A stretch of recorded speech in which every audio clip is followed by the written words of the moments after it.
contrôle. Il a dirigé toutes choses. Et nous voici ce soir-là. La Bible, la parole de Dieu dit qu'il est tout agréable pour les frères de vivre ensemble. C'est comme lui qui est descendu sur la tête d'Aaron, qui descend sur sa barbe. C'est comme la rosée de l'Hermon, car c'est là que l'Éternel envoie la bénédiction et la vie pour l'éternité. Que tout le monde dise bonsoir Jésus. Bonsoir Jésus. Bonsoir Jésus. Bonsoir Jésus. Bonsoir Jésus. Je suis convaincu que ce soir, tu répondras ta bénédiction sur moi. Tu me donneras ce soir ta vie, Seigneur. Parce que tu es ici présent. Est-ce que vous croyez que Jésus est ici présent? Je ne vous comprends pas. Est-ce que vous croyez que Jésus est ici ce soir? Voyez-vous que le roi est ici ce soir?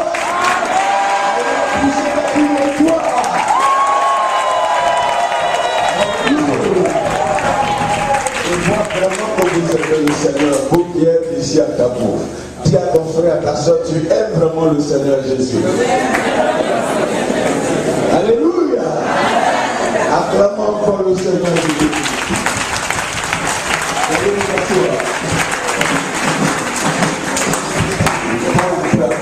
Rapidement. Ce soir, le thème que je vais partager avec vous est intitulé Jésus-Christ pardonne et libère. Jésus-Christ pardonne et libère.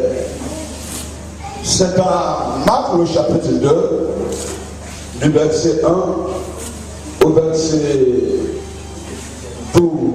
Marc le chapitre 2, du verset 1 au verset 12. Quelques jours après Jésus revient à Capernaum, on a appris qu'il était à la maison. Et il s'assembla un si grand nombre de personnes que l'espace devant la porte ne pouvait plus les contenir. Il leur annonça la parole. Des gens vinrent à lui, amenant un paralytique porté par 4 hommes.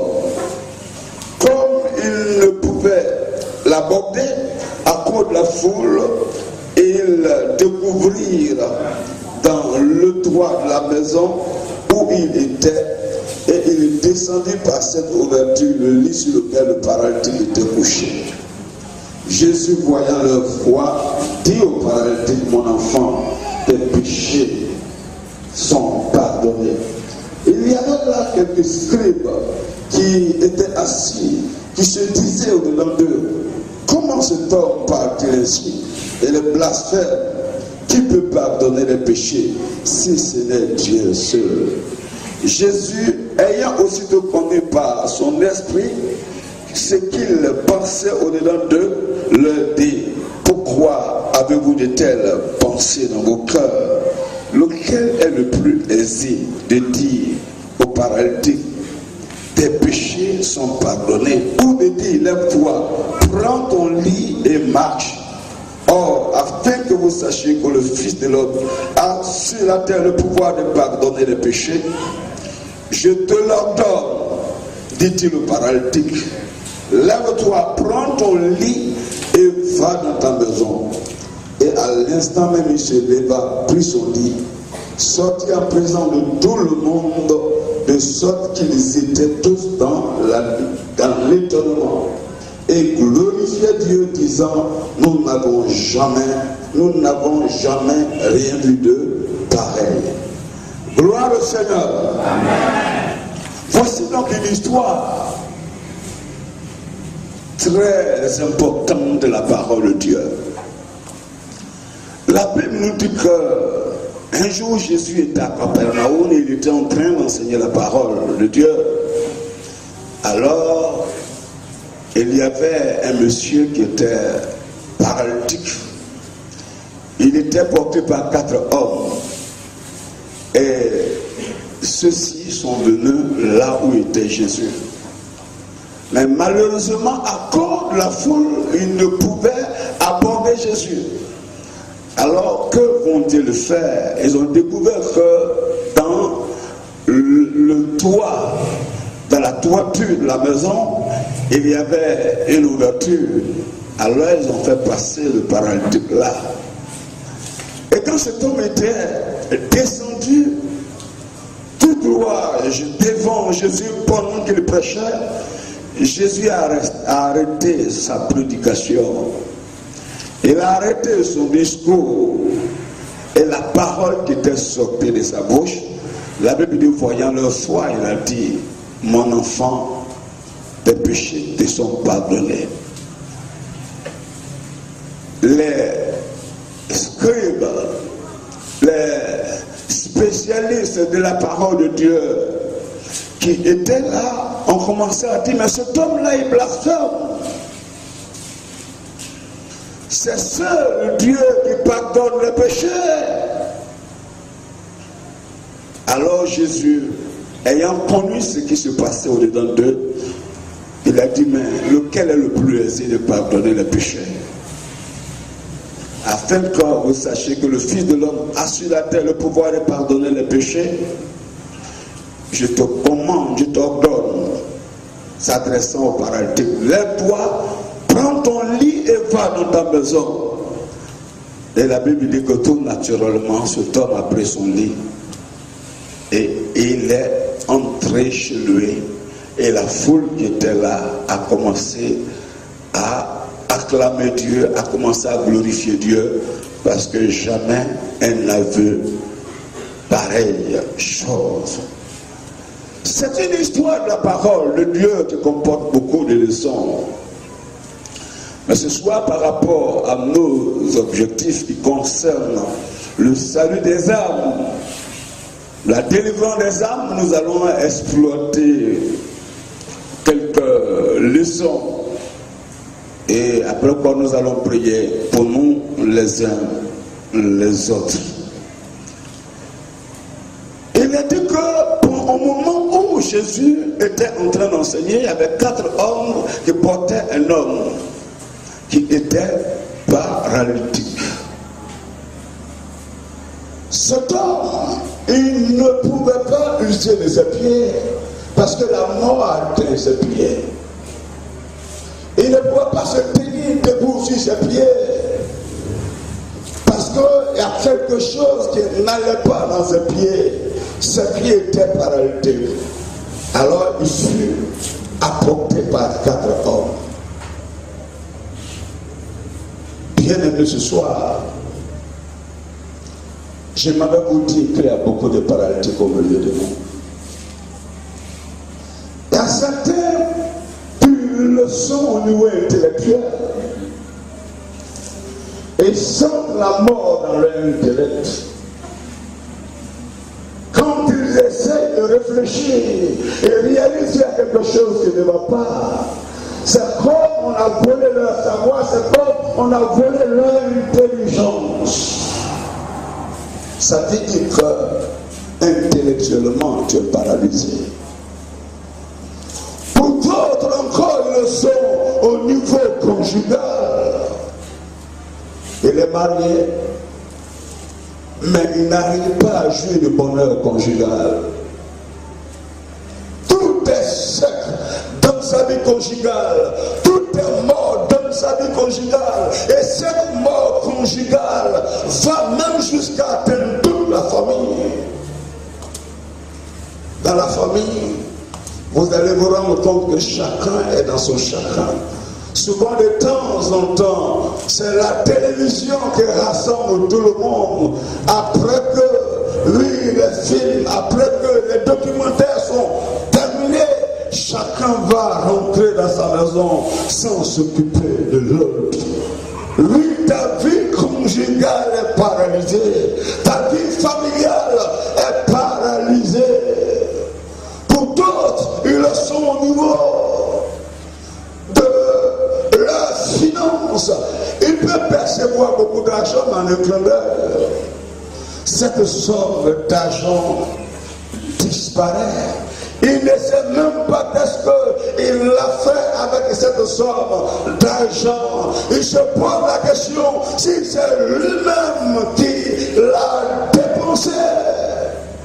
Ça veut dire que financièrement, tu es paralysé. D'autres encore, ils sont paralysés au niveau professionnel, pendant que d'autres jouissent du bonheur professionnel, pendant que d'autres connaissent des avancements, d'autres sont élevés au niveau professionnel. Quant à ce qui le concerne, ceux-mêmes qu'il a formés, ceux-là sont devenus, ceux-là sont établis sur lui. Ceux-là sont établis sur lui. Il ne connaît pas de percée professionnelle. Il ne connaît pas d'avancement professionnel. Sur le plan professionnel, il est toujours le même. Ça veut dire que professionnellement, tu es paralysé. Tu es bloqué. Pour d'autres encore, c'est au niveau du physique. Dans leur corps, il y a un organe qui est touché. Dans leur corps, il y a un organe qui est mort. Si c'est pas le pied, ça peut être le bras. Si c'est pas le bras, ça peut être les intestins. Si ce ne sont pas les intestins, ça peut être la colonne vertébrale. Et il souffre. Et que sais-je encore? Il y a quelqu'un un jour qui me disait, homme de Dieu, si aujourd'hui tu m'as vu venir à l'église, si tu m'as vu venir auprès des enfants de Dieu dans le temps de Dieu pour chercher à avoir la solution à mon problème, c'est parce que j'ai été ça et là, je n'ai pas trouvé gain de cause. Voici pourquoi je suis là. Pour dire que cet homme paralysé des pieds, cet homme et ses parents l'ont envoyé chez les féticheurs, chez les charlatans. Ses parents l'ont envoyé auprès des mystiques et que sais-je encore. Mais c'est parce qu'ils n'ont pas trouvé gain de cause.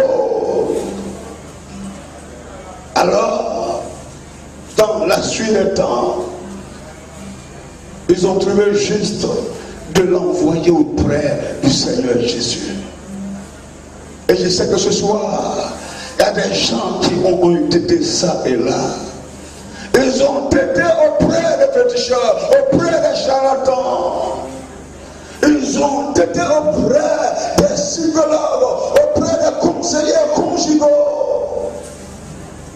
Et quelles que soient toutes ces causes qui ont été effectuées, voire les dépenses qui ont été entreprises, ils n'ont pas eu gain de cause.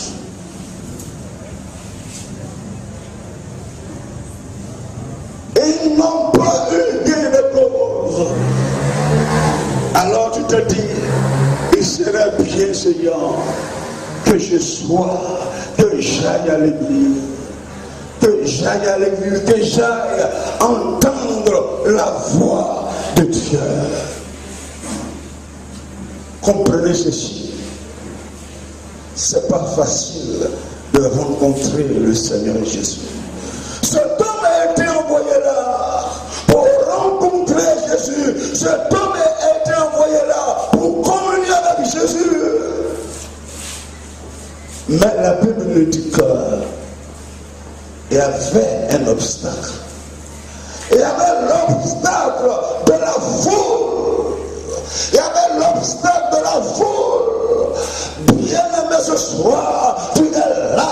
Tu veux rencontrer Jésus. Mais je vais te dire que l'obstacle de la foule peut t'empêcher de pouvoir rentrer en communion avec Jésus. Ça peut être l'obstacle de la tradition, l'obstacle de la religion, l'obstacle des hommes, l'obstacle des mauvaises pensées. Et toutes ces choses peuvent t'empêcher de pouvoir rencontrer Jésus. Mais qui est-ce qui fait tout cela? C'est le diable. Satan ne veut jamais que l'homme rentre en communion avec Dieu. Parce que la Bible, la parole de Dieu nous dit qu'il est venu pour égorger, tuer et détruire. C'est pourquoi il y a un autre pas que tu dois faire. Il y a un autre pas que tu dois faire. Il y a un autre pas que tu dois faire pour que tu rentres dans la révélation du Fils de Dieu, pour que tu rentres dans la révélation du Roi des gloires, afin que sa bénédiction soit pour toi. En effet, la Bible nous dit que le Christ est le seul médiateur entre Dieu et les hommes, parce que lui seul est allé jusqu'à la croix, il a livré sa vie, il a pris tes péchés pour que tu sois justifié, il a pris tes maladies pour que tu sois guéri, il a pris tes malheurs pour que tu sois béni, il a pris toutes tes misères pour que tu sois béni par Dieu. En fait, tout était conclu pour que tu sois béni. Alléluia. Mais Satan, il n'aime pas cela. Il n'aime pas cela. Voici pourquoi il peut parler à ton cœur. Il peut susciter quelqu'un vers toi pour te dire lève-toi bas. Ou encore, il peut te dire, mais il se tourne et dit ceci, mais voilà ce que ta religion dit. Voici ce que ta tradition dit. Voici ce que ta formation dit. Si tu l'écoutes, tu vas rater la bénédiction de Dieu et tu seras perdu éternellement. Tu seras perdu éternellement. Tu vas souffrir éternellement. C'est pourquoi il y a une autre part que tu dois faire. La Bible nous dit que ces quatre hommes ont fait un second pas pour vaincre l'opposition. Ils se sont concertés. Ils ont dit, mais nous avons quitté notre village, nous sommes venus jusqu'à là pour rencontrer Jésus. Mais on arrive là, Jésus n'est pas là. Est-ce qu'il faut retourner à la maison? Ils ont dit non. Ils ont dit non. Ils ont vu cet homme qui était paralysé. Mais on est venu jusque-là. Mais on n'a pas trouvé Jésus. Est-ce que tu veux qu'on aille à la maison? Cet homme m'a dit non. Alors dans leur concertation, ils se sont rappelés qu'en Israël, à cette époque, lorsqu'une maison est construite, il y a toujours une ouverture à l'intérieur. Il y a toujours une ouverture sur le toit. Alors ils ont dit à cet homme, mon ami, est-ce que tu veux qu'on te fasse passer par le trou de ce toit? Cet homme leur a dit oui. Faites-moi passer par là. Parce que si je descends là et que je tombe sur mes pieds et que mes pieds se cassent, je connais cet homme, il pourra me guérir. Même si je tombe sur ma tête et que ma tête se casse, j'ai appris que cet homme, il ressuscite les morts, il me ressuscitera. Alléluia. Oui, embarque-moi, fais-moi descendre. La Bible dit que si nous cherchons notre Dieu de tout notre cœur, il se laisse trouver par nous. Ils ont cherché le Seigneur de tout leur cœur. Et voici le monsieur, on le fait descendre au corps.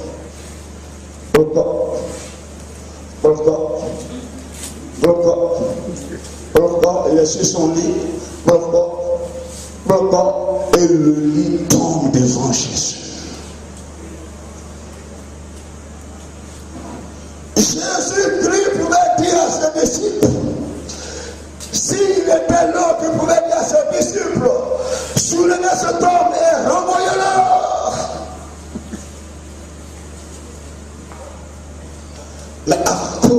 l'amour qu'il a pour les hommes. Parce que c'est pour eux qu'il est venu. C'est pour toi qu'il est venu. Toi qui es malade, toi qui es pécheur, toi qui es maudit, toi qui es lié, toi qui es possédé par les mauvais esprits. C'est pour toi qu'il est venu. Il est venu afin de détruire les œuvres du diable pour te renvoyer réellement libre. Gloire au Seigneur.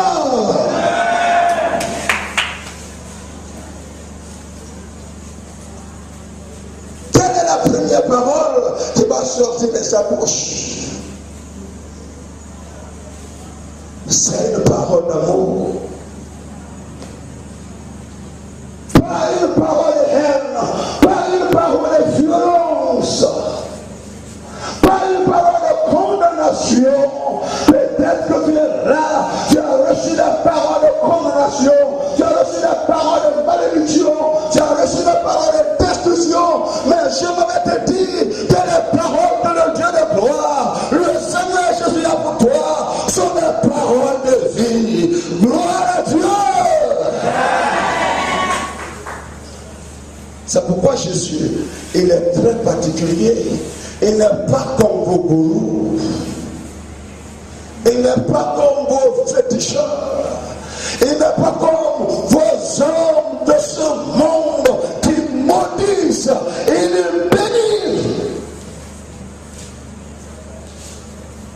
Il dit à cet homme, mon enfant, tes péchés sont pardonnés. Quelle bonne nouvelle, tes péchés sont pardonnés. Oh frères et sœurs, en méditant cette déclaration, nous savons que le Seigneur ne tient pas les propos parce qu'il faut les tenir.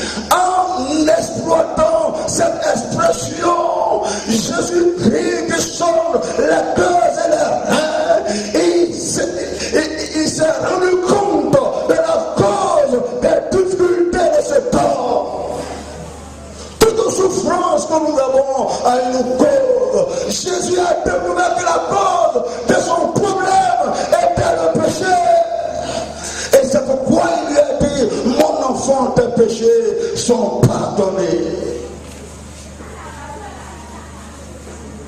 Et de nos jours, la plupart des mots que les hommes ont, la plupart des souffrances dont les hommes sont victimes, la cause en est le péché. La cause en est le péché. Il y a des gens qui sont malades parce qu'ils ont péché. Il y a des gens qui sont bloqués parce qu'ils ont péché. Il y a des gens qui sont rejetés parce qu'ils ont péché. Il y a des gens qui sont maudits parce qu'ils ont péché.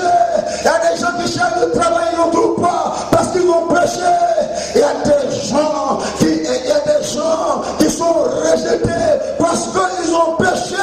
Il y a des gens qui souffrent au-dedans d'eux-mêmes. Ils n'ont pas la paix, ils n'ont pas la joie. Ils souffrent d'insomnie parce qu'ils ont péché.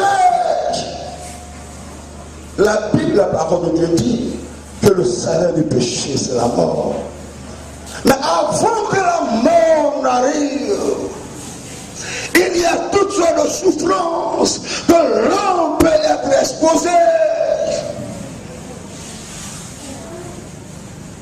Mais vous voyez, quel que soit le péché que tu as commis, même si tu as tué, même si, oui, tu as adoré des idoles, même si tu as eu la haine dans le cœur, même si tu as fait des choses graves, même si tu as pratiqué le spiritisme, tu as pratiqué la sorcellerie, pour ne citer que cela, si réellement de tout ton cœur tu viens vers le Christ va te pardonner. Le Christ va te pardonner. Parce que à la croix, il s'est chargé de tous tes péchés. Il s'est chargé de toute ta ta souffrance. La Bible dit que le châtiment qui nous donne la paix est tombé sur lui. C'est par ses meurtrissures que nous sommes guéris. Voici pourquoi plus tard, l'apôtre Jean dans son écrit dira, si nous confessons le péché, il est fidèle et juste pour nous les pardonner. Si nous confessons les péchés, il est fidèle et juste pour nous les pardonner. Nous ce soir, quelle est cette pratique abominable que tu as faite? Quelle est cette pratique abominable que tu as vécue? Cette pratique qui a tiré sur toi le malheur, cette pratique qui a tiré sur toi la souffrance. Ce soir, quel est son nom? Je te supplie par la compassion de Dieu, viens au pied de la croix, tu seras lavé. Viens au pied de la croix, tu seras purifié. Souvent, il y a des gens, pour avoir le pardon de leurs péchés, ils vont faire le sacrifice, des sacrifices d'animaux, des sacrifices de poulets. Mais la Bible, la parole de Dieu nous dit qu'il y a un seul sacrifice que Dieu agrée. C'est le sacrifice de Jésus-Christ. C'est le sacrifice de Jésus-Christ. Voici pourquoi le sang de Jésus-Christ a le pouvoir de te nettoyer. Le sang de Jésus-Christ a le pouvoir de laver ta conscience au point que tu puisses avoir la paix de Dieu en toi. Tu puisses avoir la joie de Dieu en toi. Tu as cette possibilité de te réjouir en Dieu.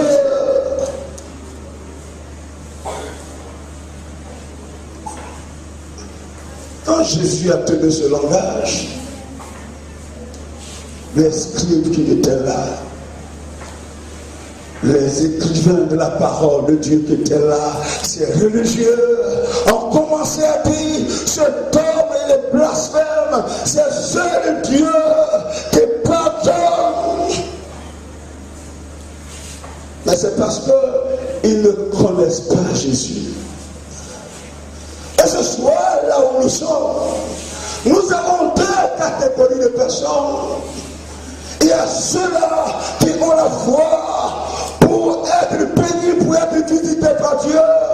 Mais il y a ceux-là qui sont incrédules pour donner l'opportunité au diable de les jeter en fer. Il y a ceux-là qui sont au milieu de nous, qui ont cette foi-là pour recevoir de Dieu le pardon, pour recevoir de Dieu la transformation, la bénédiction. Mais il y a ceux-là qui doutent, donnant l'occasion au diable de continuer à régner sur eux. Il y a ceux-là qui ont la foi pour être arrosés par Dieu, pour être bénis par Dieu. Comme l'Écriture le souligne, mon juste, tu vivras par la foi. Mais il y a ceux-là qui reçoivent pour donner l'occasion au diable d'amplifier son règne, d'amplifier ses œuvres dans leur vie. Bien-aimé, la Bible nous dit que sans la foi, nul n'est agréable à Dieu. Et le juste de Dieu, il vit par la foi. Le juste de Dieu, il vit par l'obéissance. Le juste de Dieu accepte la parole de Dieu.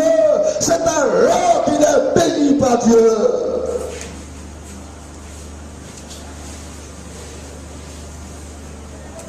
Ces hommes-là, ces hommes-là, ils ne connaissaient pas le Seigneur Jésus-Christ. Mais comprenez ceci, Jésus, il est plus qu'un prophète.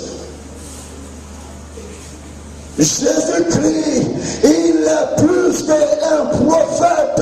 500 ans avant sa venue, le prophète Ésaïe a dit, il est là, admirable comme Seigneur, le prince de la paix, le Dieu puissant. Le Dieu puissant, il est plus qu'un prophète. Il est plus qu'un grand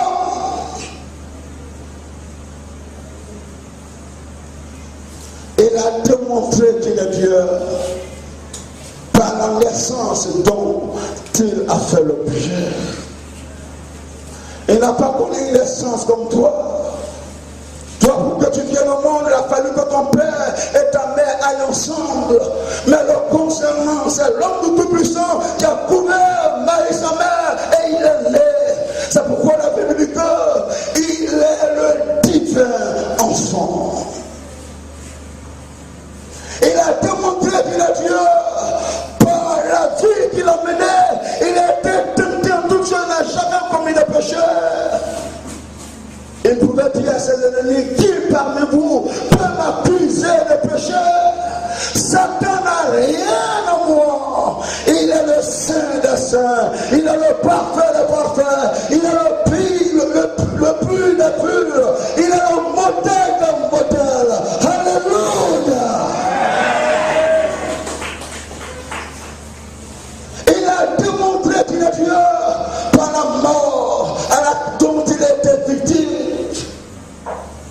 Le jour où il était crucifié, la Bible dit que les ténèbres avaient envahi la terre. Il lui a grand tremblement de terre. Et la parole de Dieu va jusqu'à dire que dans ce jour-là, les morts, les multitudes de morts qui furent ensevelis, ils furent ressuscités et ils ont envahi Jérusalem. Alors le Saint-Seigneur a dit, cet homme, il est assurément fils de Dieu. Ce qui est sorti de Dieu est Dieu. Il est mort, il a été enterré, mais le troisième jour,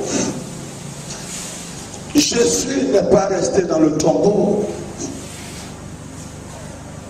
L'Écriture sainte déclare que le troisième jour, Jésus-Christ est sorti vivant du tombeau. Alléluia. J'ai été à Jérusalem, en Israël. J'étais rentré dans cette tombe. J'ai regardé ça et là. Je n'ai pas vu de ce monde. Car il était dit, il n'est plus là. Il est ressuscité. Il est vivant au siècle et des siècles. Et ce soir encore de toi, il est ici pour te sauver, pour te délivrer. Il a démontré qu'il est Dieu par son ascension. Et pendant qu'il parlait avec ses disciples, il a été enlevé au ciel. Et la Bible dit Jésus, il est le même hier, aujourd'hui et éternellement. Tu peux mettre ta confiance en lui, tu ne seras pas déçu. Tu peux lui ouvrir ton corps et marcher en intimité avec lui et prendra soin de toi. Il interviendra à chaque fois que tu vas l'invoquer, car l'Écriture sainte déclare que quiconque invoquera le nom du Seigneur, il sera sauvé. Alléluia.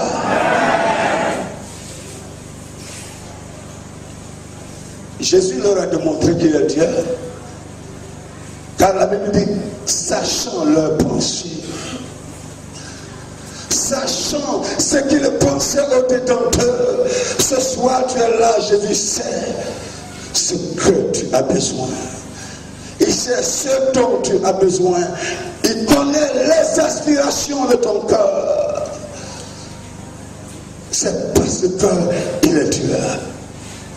Alors il a dit, lequel est le plus aisé de dire tes péchés sont pardonnés, ou de dire lève-toi, prends ton lit et va dans ta maison, afin que vous sachiez que le Fils de l'homme a le pouvoir sur la terre de pardonner les péchés. Il se tourne vers le paralytique et lui dit, lève-toi, prends ton lit et va dans ta maison. Lève-toi, prends ton lit et va dans ta maison. Vous voyez, en disant lequel est le plus aisé de dire tes péchés sont pardonnés, ou de dire lève-toi, prends ton lit et va dans ta maison, Jésus est en train de dire à ces hommes-là, mais ne savez-vous pas que cet homme, depuis que je lui ai pardonné, intérieurement intérieurement il est changé, intérieurement il est transformé, et que maintenant il a le droit de se tenir sur ses pieds et marcher. Alors il donne l'ordre et tout naturellement se tombe et prend son lit et il va dans sa maison. Bien-aimés frères et sœurs, une fois que tu as reçu le pardon de la part de Dieu, tu as droit à la guérison. Alléluia. Tu as droit à la délivrance. Tu as droit à la victoire. Tu as droit au succès. Tu as droit à toutes les grâces dont mon cœur peut aspirer. C'est pourquoi je vous dis ce soir, que celui-là qui est venu la pécheur et qui va ouvrir son cœur au Seigneur, la malédiction va se changer en bénédiction. Amen. Les chaînes qui sont autour de lui vont l'abandonner. Les démons qui sont derrière lui vont fuir. La mort qui se trouve en lui va se transformer en vie. L'angoisse qui s'est établie dans son cœur va se changer en joie. L'échec de son partage va se transformer en succès. La défaite qu'il enrôle va se changer en victoire au nom de Jésus de Nazareth. Oh, je me souviens bien. Récemment, j'étais à Copenhague, au Danemark. Pendant que le monde était en conférence internationale sur l'environnement. C'était dans le mois de décembre. Et j'avais animé un grand programme. Et durant ce programme, je me souviens bien de cet homme qui était venu là. Cet homme qui fumait, tellement qu'il fumait, tout ce poumon avait été, oui, sous l'effet de la maladie, sous la domination de la maladie. On l'a mis en quarantaine. Parce que la médecine a dit qu'elle ne pouvait plus rien faire pour lui. Il doit mourir. Et c'est dans ce désespoir que quelqu'un lui a parlé du programme. Et ils sont venus avec lui en l'attrapant ça et là. Mais durant le programme, après la prédication, cet homme a ouvert son cœur à Jésus. Il a pleuré sur ses péchés. Naturellement, il a droit à la guérison du Seigneur. Pendant le moment de la prière, cet homme était tombé. Il était agité par la force des ténèbres. Au nom de Jésus-Christ, ses esprits étaient chassés. Chaque programme qu'on avait, cet homme répondait présent. C'est récemment j'ai reçu le coup de fil. Peut-être ça fait de cela au moins 2 semaines. Où on m'a expliqué que quand cet homme était reparti voir le médecin, après toutes les analyses que le médecin a faites, il lui a dit, mais où es-tu allé pour que de telles choses t'arrivent? Parce que les poumons que tu as ce ne sont pas tes poumons que j'ai vus. Tu as reçu de nouveaux poumons. Je ne comprends pas qui a opéré celui-là. C'est le trésor du miracle. Le roi, le Seigneur, lui seul a payé le prix pour la libération des gens humains. La Bible dit qu'il ne change pas. La Bible dit qu'il ne fait pas d'acception de personne. C'est pourquoi toi aussi, si tu lui ouvres ton cœur, tu peux recevoir ton miracle. Dis à ton frère, à ta soeur, si tu lui ouvres ton cœur, tu peux aussi recevoir ton miracle. Est-ce que tu le crois? Est-ce que tu le crois? Est-ce que tu le crois? Si toi aussi, si tu lui ouvres ton cœur, tu auras ton miracle. Pour toi, ça sera l'élévation. Pour toi, ça sera le succès dans les études. Pour toi, ça sera le mariage. Pour toi, ça sera la bénédiction financière. Quel que soit le type de paralysie dont tu es victime, par la puissance de Dieu, au travers du sacrifice de Jésus-Christ, tu peux être libéré. Alléluia.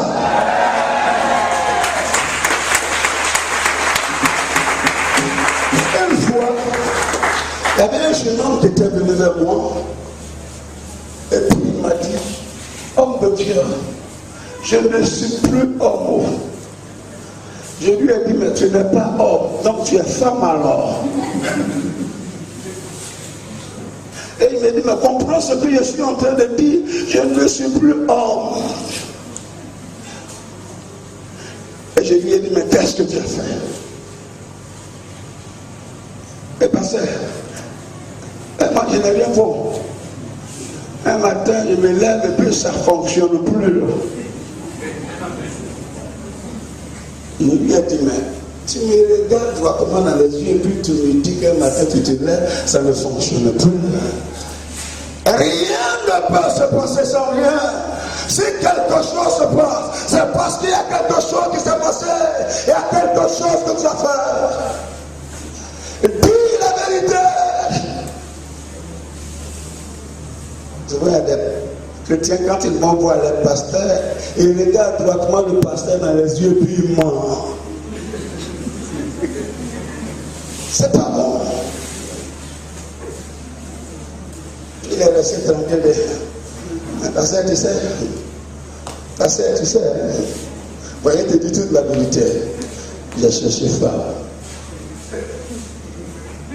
Puis quand j'ai sorti quand j'ai eu les rapports sexuels avec des net, puis c'est parti. Ça ne marche plus. Et je lui ai dit, tu sais ce que tu as fait? Tu sais ce que tu as fait?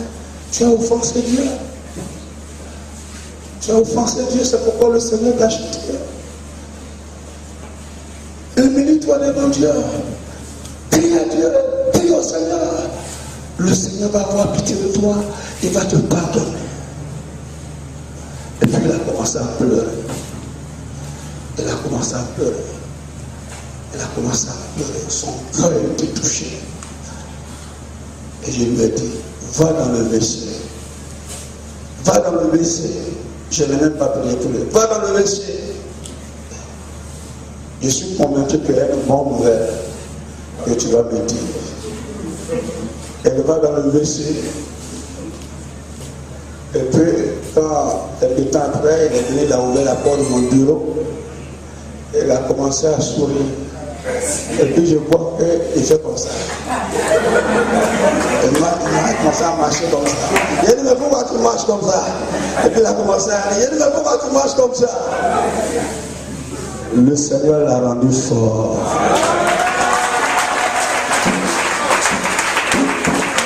Et il a été pardonné. Et il a été libéré. Jésus a payé le prix pour nous pardonner et pour nous libérer. Et ce soir, il va te pardonner et il va te renvoyer réellement libre. Alléluia! Il n'y a pas un roi de ce monde qui a fait cela. Il n'y a pas un philosophe qui a fait cela. Il n'y a pas un politicien qui a fait cela. Il n'y a pas un poète qui a fait cela. Il n'y a pas un grand de ce monde qui a fait cela. Mais le roi des gloires, le Seigneur des seigneurs, l'alpha et l'oméga, le commencement et la fin, le Dieu tout-puissant, lui qui t'a aimé de tout son corps, il a payé le prix pour que tu sois réellement libre. Si comme le Fils vous a franchi, vous serez réellement libre. Alléluia. Ce soir, si tu viens à lui, il va t'accorder le pardon de tes péchés. Il va changer ta vie. Et il va te donner la vie nouvelle. Quel que soit le genre de paralysie dont tu vis, il va t'en délivrer et te renvoyer béni. Alléluia. C'est pourquoi je demande à tous ceux qui sont ici, qui n'ont pas Jésus, Et ce soir, ils veulent le recevoir. Ils veulent ouvrir leur cœur au roi Jésus.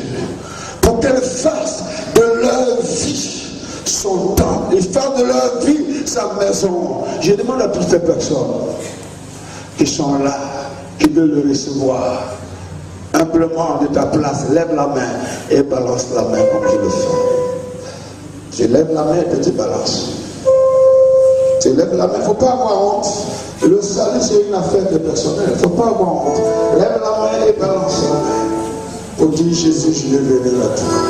Tu vas te tenir debout de ta place. Il faut te tenir debout. Toi qui veux le recevoir, tiens-toi debout de ta place. Il faut te lever de ta place. Oh! La Bible a parlé de nous dit qu'il y a de la joie au ciel. Pour une seule âme, je le prends. Il y a de la joie au ciel. Lève la main, toi qui veux le recevoir. Tu te tiens debout de ta place. Tu vas faire un deuxième pas. Tu vas te déplacer venir ici. Déplace-toi, viens devant ici. Viens maintenant devant ici. Viens ici maintenant. Viens rapidement le recevoir. Il ne met pas dehors celui qui vient d'aller. Il ne met pas dehors celui qui vient d'aller. Ne regarde pas ta religion. Ne regarde pas ta tradition. Ne regarde pas ton ami. Ne regarde pas ton ami. Ne regarde pas ta camarade. La Bible dit que Dieu a envoyé Jésus pour se réconcilier avec le humain. Avec le humain. Il faut venir le recevoir. Tu auras la paix avec le Seigneur. Tu auras la joie avec le Seigneur. Tu auras la paix avec le Seigneur. Je demande à tous ceux qui ont Jésus de se tenir debout. Tous ceux qui ont Jésus, veuillez vous tenir. Alléluia. Mes amis, vous voulez donner votre cœur à Jésus? Vous voulez marcher avec Jésus? Vous allez lever les deux mains. Et vous allez faire cette prière avec moi. Ce n'est pas cette prière qui sauve, c'est votre foi dans la parole qui va vous sauver. Seigneur Dieu, je te remercie d'avoir envoyé Jésus pour mon salut. Ce soir, je me rends compte que c'est Jésus qui peut me sauver. C'est Jésus qui peut m'accorder le pardon de mes péchés. Ce soir, mon cœur est ouvert à lui. Mon cœur est ouvert à lui. Jésus de Nazareth. Jésus de Nazareth. Toi qui pardonnes les péchés. Toi qui as porté les péchés sur toi la croix. Ce soir, pardonne-moi. Ce soir, pardonne-moi. Et libère-moi de toute malédiction du péché. Libère-moi de toute paralysie que le péché a engendré dans ma vie. Oh mon Dieu, sauve-moi, sauve-moi, sauve-moi, sauve-moi et change toute malédiction et que ta vie qui ne finit jamais, que tu la réponds à mon cœur. Ce soir j'ai besoin de toi. Ce soir j'ai besoin de toi. Prends-moi Seigneur. Prends-moi Seigneur. Prends-moi Seigneur. Prends-moi Seigneur. Prends-moi Seigneur. Et délivre-moi. Et délivre-moi. Comme tu as délivré cet homme. Je te remercie. Je te glorifie. Parce que d'acception de personne. Parce que toi, tu ne fais pas d'acception de personne. Je crois de tout mon cœur que tu me reçois. Que tu me reçois. Que tu me reçois. À partir d'aujourd'hui, je t'accepte, Seigneur. Comme mon sauveur. Comme mon Seigneur. Aujourd'hui à jamais. Merci, Seigneur. Au nom de Jésus. Amen.